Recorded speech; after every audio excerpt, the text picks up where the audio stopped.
आज बारामतीमध्ये शरद पवार आणि अजित पवार यांच्या सभांच्या तोफा धडाडणार आहेत। शरद पवार ज्या ठिकाणी वर्षानुवर्ष प्रचाराची सांगता सभा घेत होते त्या मिशन हायस्कूल मैदानावर अजित पवारांची सांगता सभा पार पडणार आहे।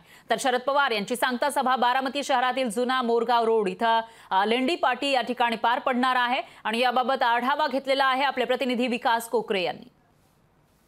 राष्ट्रवादी काँग्रेस पक्ष आणि पवार कुटुंबियांमध्ये फूट पडल्यानंतर प्रथमच लोकसभा निवडणुका या पार पडत आहेत। गेल्या 3 लोकसभा निवडणुकांमध्ये सुप्रिया सुळेंच्या प्रचारासाठी राबलेले अजित पवार आता त्यांच्याच पराभवासाठी एरियाला पेटलेत।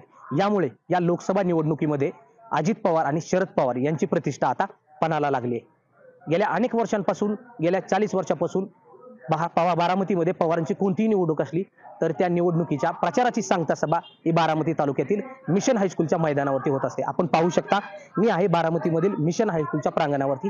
याच प्रांगणावरती 1967 पासून पवार कुटुंबियांच्या सांगता सभा या ठिकाणी पार पडत असते। मात्र पक्ष आणि चिन्ह हे अजित पवारांनी मिळवल्यानंतर आता प्रचाराचं मैदान देखील अजित पवारांनी मिळवल्याचं चित्र या ठिकाणी निर्माण झालं आणि यानंतर आता शरद पवारांना हे दुसरं मैदान शोधावं लागलं। बारामतीमधील जुन्या मोरगाव येथे असणाऱ्या लेंडी पाटी पुलाजवळ एका मैदानावरती शरद पवारांची प्रचार सभा या ठिकाणी पार पडणार आहे। एकंदरीत गेल्या अनेक वर्षांपासून बारामतीमध्ये पवार कुटुंबियाची एक हाती सत्ता होती। पवार कुटुंबियांमध्ये फूट पडल्यानंतर या पवार कुटुंबियांकडे कुणाकडे जायचं हा बारामतीकरांमध्ये समजून विणार होता। मात्र 7 तारखेच्या निकालानंतर बारामतीचा बसकोल याचं चित्र हे पूर्णपणे स्पष्ट होईल। विकास कोकरे, लोकशाही मराठी, बारामती।